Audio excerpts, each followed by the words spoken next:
लंकापति रावण पधार रहे हैं। ನಾನು ಚತುರ್ದಶಕ ಭುವನ ಭಯಂಕರನಾದ ಲಂಕೇಶ್ವರ ದಶಕಂಠ ರಾವಣ.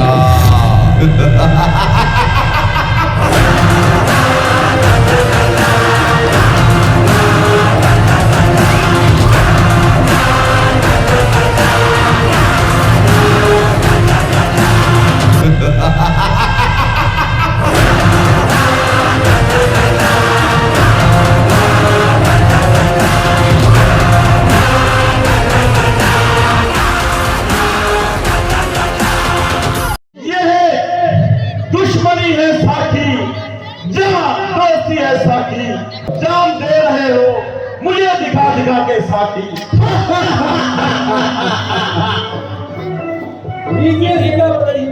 अरे साकी, अब तो इतनी भी नहीं रही है खाने में जितनी हम उड़ा दिया करते थे पैमाने में। साकी, अप्सरा को तुरंत बुलाया जाए। जैसे आज्ञा महाराज।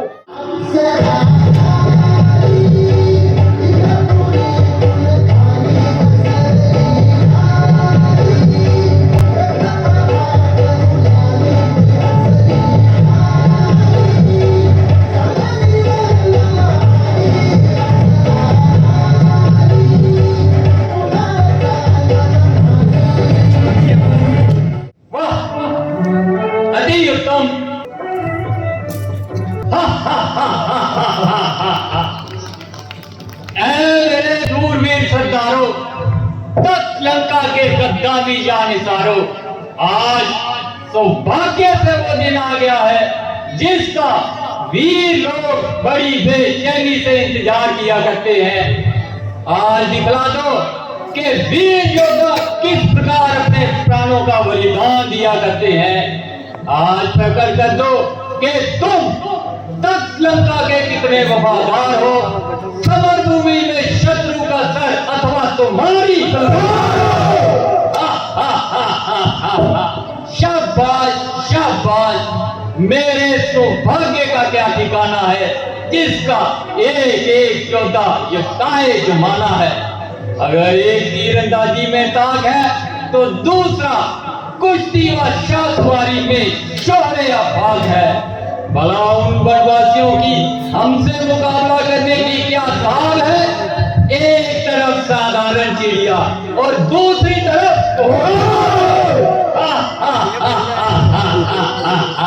बेशक बेशक, औकात और युद्ध विद्या में तुम अद्वितीय और लाजवाब हो। अगर परमेश्वर की कृपा हम पर है तो मुझे यकीन कमिल है कि जीत हमारे दर पर होगी और इस लड़ाई में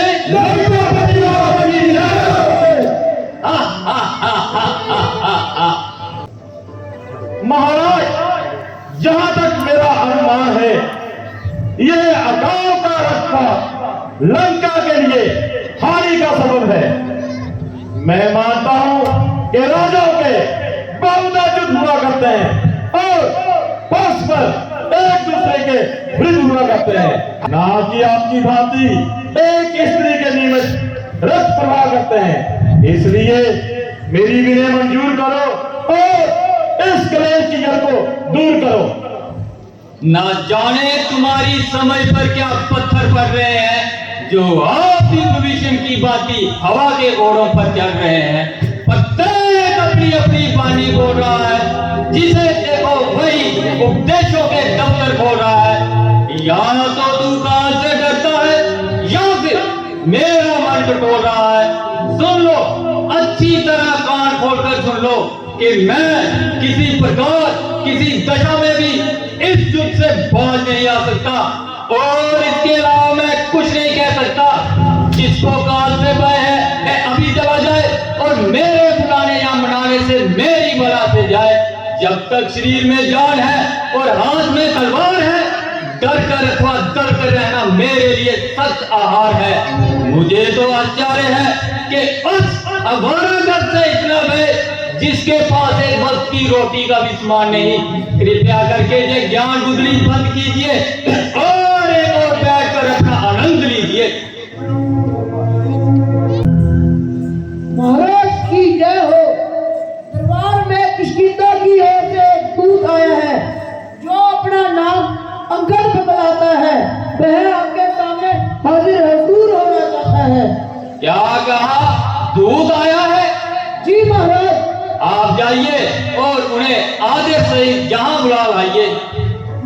की जय हो।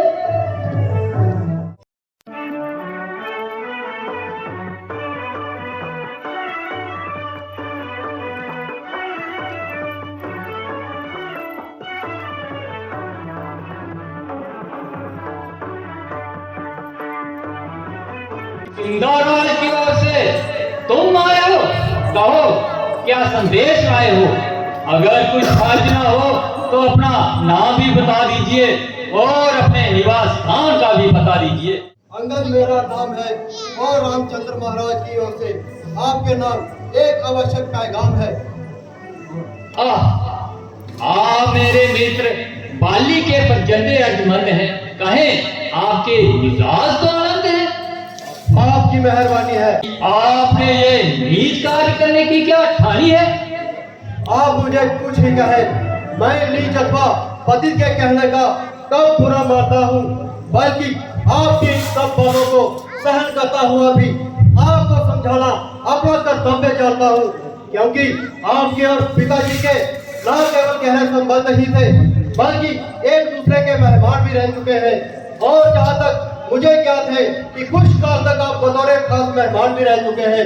इस अगाध प्रेम के कारण मुझे आपके साथ इतनी हमदर्दी है। अस्तु प्रथम ही हनुमान जी के द्वारा आपको सभी भावी बातों की सूचना कर दी गई है। बस बस, मेरे पास इतना अवकाश नहीं कि मैं तुम्हारी इस लेक्चरबाजी को सुनूं। जरा अपने बारे में भी कुछ बयान करते हो, या जो ही बातों की खींचाताव करते हो। मुझको श्री रामचंद्र जी ने इसलिए आपके पास भेजा है कि अब भी आप इस प्रकार से रघु प्रभाव से बाज आए और व्यर्थ में ईश्वर शिष्य का लहू न बहाए, अन्यथा इस लड़ाई से आपको संताप होगा और लाखों निरपराधों के रक्त होगा, आपकी कतल पर पाप होगा। मेरी भी आपसे यही ताकीद है कि एक साधारण सी बात के लिए इस प्रकार खून बहाना बुद्धि के बिल्कुल विपरीत है। इसलिए अब भी समय है कि आप इस अहंकार को खड़ग की खूंटी पर टांगे और सीता जी को श्री रामचंद्र जी के पास पहुंचाकर उनसे अपराध की क्षमा मांगे। यद्यपि मैं आपसे सख्त नाराज है, तथापि बड़े सरल स्वभाव और मन के प्यास है। मैं आपको विश्वास दिलाता हूँ कि यदि आप आइंदा के लिए अपना मन बुराइयों से साफ कर देंगे तो मैं आपका अपराध तुरंत माफ कर देंगे। इत्मीनान के लिए मैं इस बात का जिम्मा लेता हूँ कि यहाँ पे एक बार हाँ कीजिए, मैं उनकी ओर से क्षमा का वचन देता हूँ। बस बस, अरे बदलगाम, जरा अपनी जुबान को थाम। क्यों इतनी पग लगाई है? क्या तुझे तेरी मौज खींच कर लाई है? अरे निर्लज, तेरे जैसों का भी जिंदों में शुमार है, जिसने अपने बाप के घातकों से बदला लेना तो दूर, बल्कि उनका ही खिदमतगार है। तेरे जीवन पर तो धिक्कार है। उसे यदि बाली पुत्र ही होता तो उसकी आत्मा इतना दुख न पाती। मैं सत्य कहता हूँ कि तेरे जैसा पाजी अगर मेरे खानदान में होता तो कब का दूसरे जहान में होता।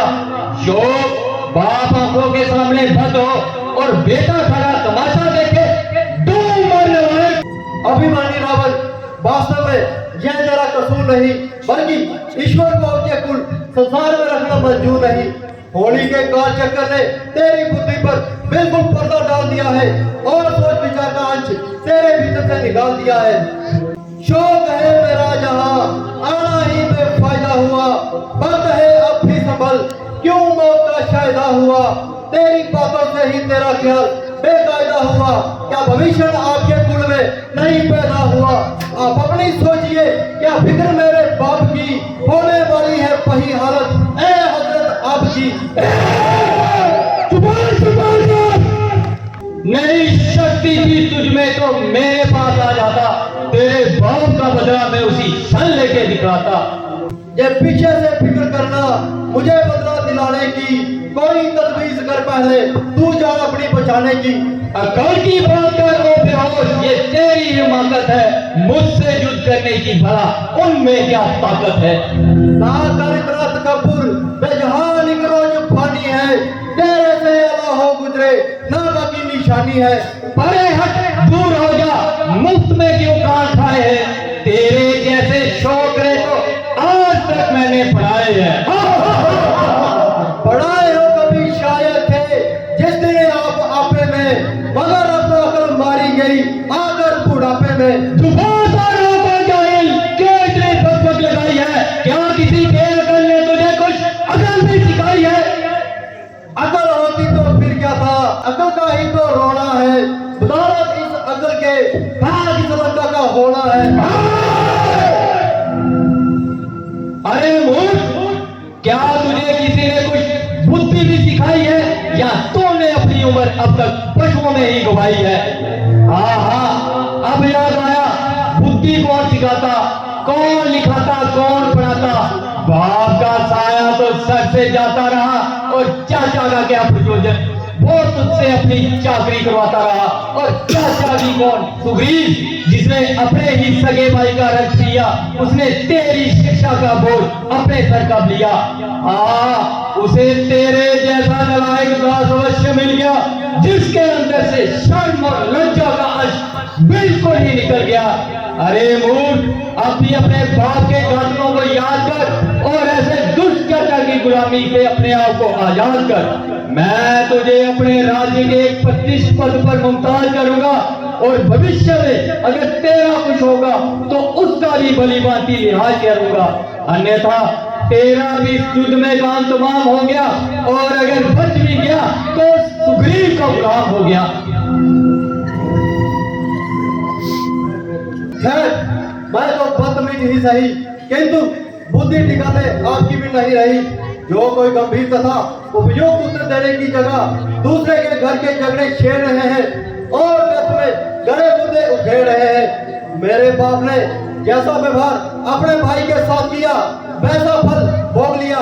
मेरे लिए दोनों का दर्जा एक समान है और चाचा की सेवकी अथवा गुलामी करने में मेरा कौन सा अपमान है? औरों के घर के झगड़े ऐ रावण शेर तू, तुझको पराई क्या पड़ी अपनी निवेड़ तू। मुझको तो आपका भी वैसा ही अंत होता नजर आ रहा है और निस्संदेह काल आपके सिर पर मंडरा रहा है। जिस समय रामचंद्र जी के बाण लंका पर बरसेंगे तो एक एक सांस को तरसेंगे। क्यों बुद्धि मारी गई है, कुछ सोच समझ कर बात कीजिए और अपनी सट को ध्यान दीजिए। तू शरारत से बाहर क्यों आता नहीं? अरे अहमद क्या आई है तेरी कजा? कभी तड़पे ना तू ही महारत निजा।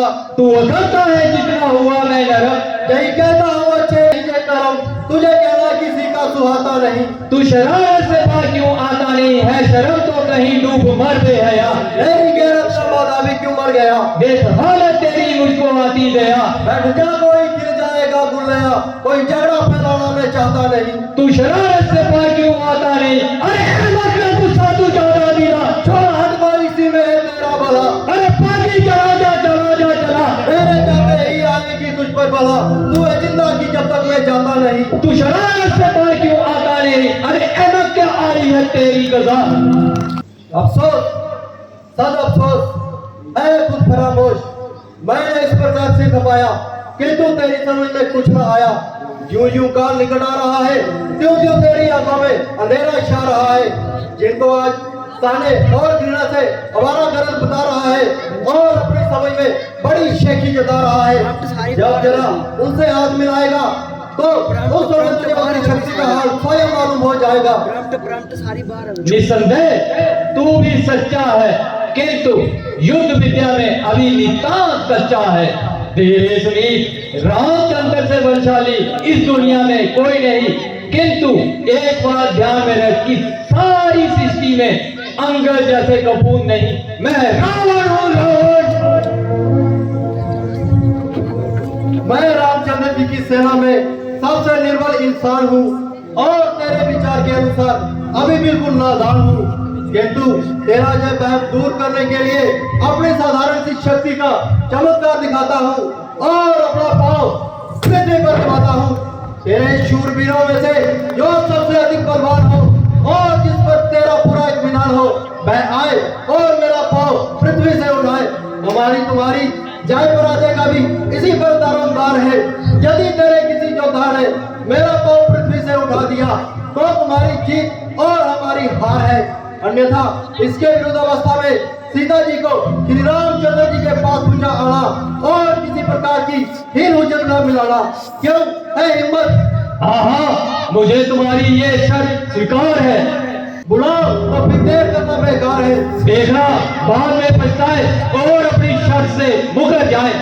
तुम्हारा ये ख्याल बिल्कुल बेयाद है, मर्दों का प्रण प्रण के साथ है।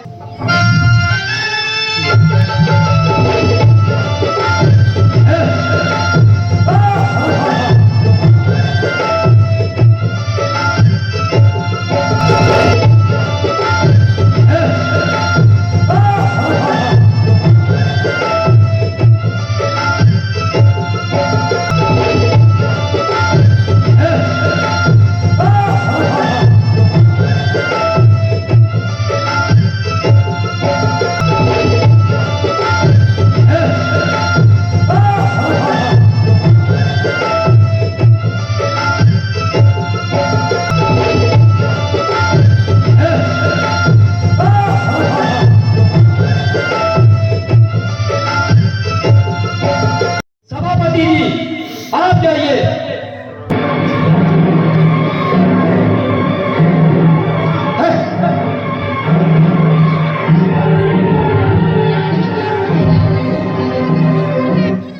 मंत्री जी, आप जाइए। जो आ गया महाराज, देर है बस हुक्म की, अब देर एक पल की नहीं है, इशारे की केवल।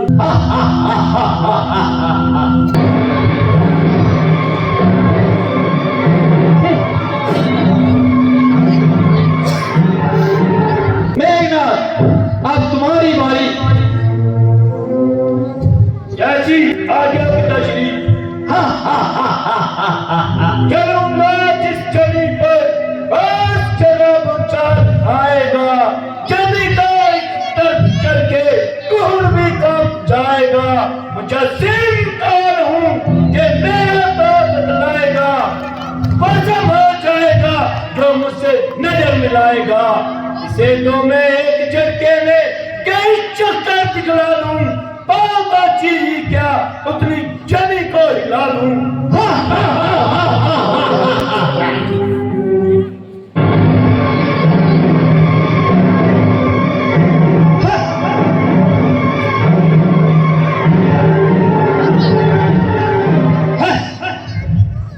आज तो अजीब लड़के से पाला बड़ा है। निकुंज, अब तुम्हारी बारी। मैं अपनी वीरता आपको यह दिखाता हूँ, नजर मेरी तरफ रखना, पैर क्यों कर उठाता हूँ। हुक्म हो तो अभी इस पोर के टुकड़े बनाता हूँ, खबरदार बोलते मैं तेरी ओर आता हूँ। बेताकत ये कुदरत ने मेरी इन दास्तान बागों में जमीन आसमान बचा कर दूं एक राजू में।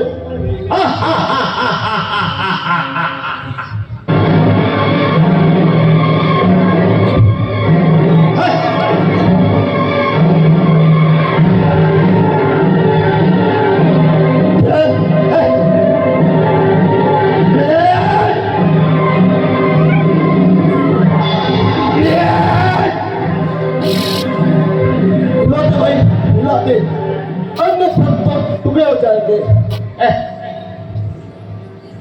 कौन करो? उठाया जब कदम मैंने, कदम इसका उठाने को, ना पाएगी जगह इसको कहीं भी मुंह छिपाने को। मेरी जो मिर्च आ जाएगी, जो बिल्कुल जमाने में, बशर पर चीज क्या तहका मचा दो कुल जमाने में। जमाने को हिलाने की ताकत है इस कलाई में, बशर तो चीज क्या तहका मचा दो कुल जमाने में।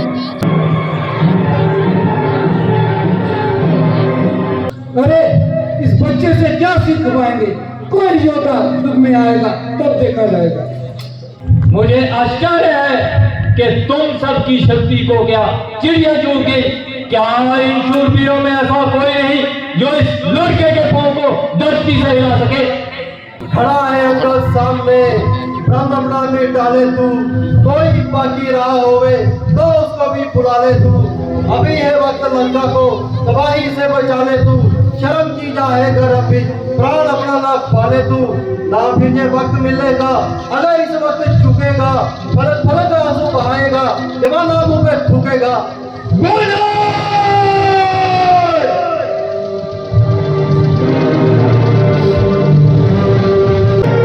अरे मूर्ख वानर, तेरा इतना दुस्साहस, तू रावण को चुनौती दे रहा है।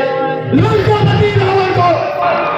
मैं वो रावण हूँ जिसके नाम से पूरा ब्रह्मांड थर-थर कांपता है। मैं वो रावण हूँ जिसने समस्त देवताओं को अपने कारागार में बंदी बनाया। मैं वो रावण हूँ जिसके वजह से काल तक रुक गया था। अरे अभिमानी, अपना पूरा बल लगा ले और पाँव को अच्छी तरह जमा ले।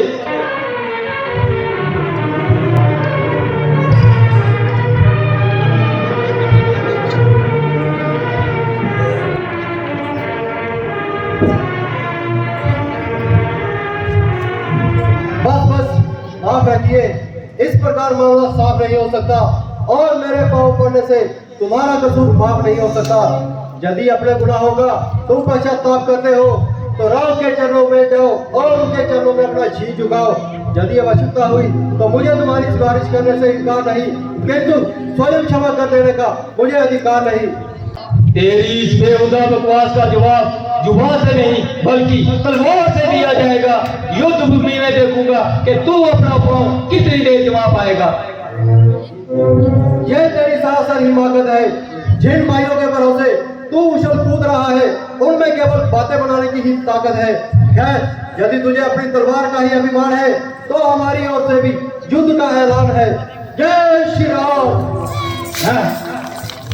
वास्तव में रामचंद्र हमसे डरता है, इसलिए बार बार दूध बेचकर संधि की प्रार्थना करता है। किंतु यहाँ कोई मोम की नाग नहीं जो आसानी से मुड़ जाए और ना ही हवाई किले हैं जो उसकी बातों से मुड़ जाए। अब तो उसे दो दो हाथ दिखाऊंगा और लंका पर चढ़ाई करने का मजा दिखाऊंगा। पिताजी, माना कि अंगद का पांव पृथ्वी से ना उठ सका, किंतु हमको तो पूरा बल लगाने का अवसर ही नहीं मिला। भाई साहब, अब इन बातों को जाने दीजिए और युद्ध की तैयारी करिए। सभा बर्खास्त, अपना अपना जंगी सामान तैयार करो और मेरी दूसरी आज्ञा का इंतजार करो। लंकापति रावण की, लंकापति रावण की।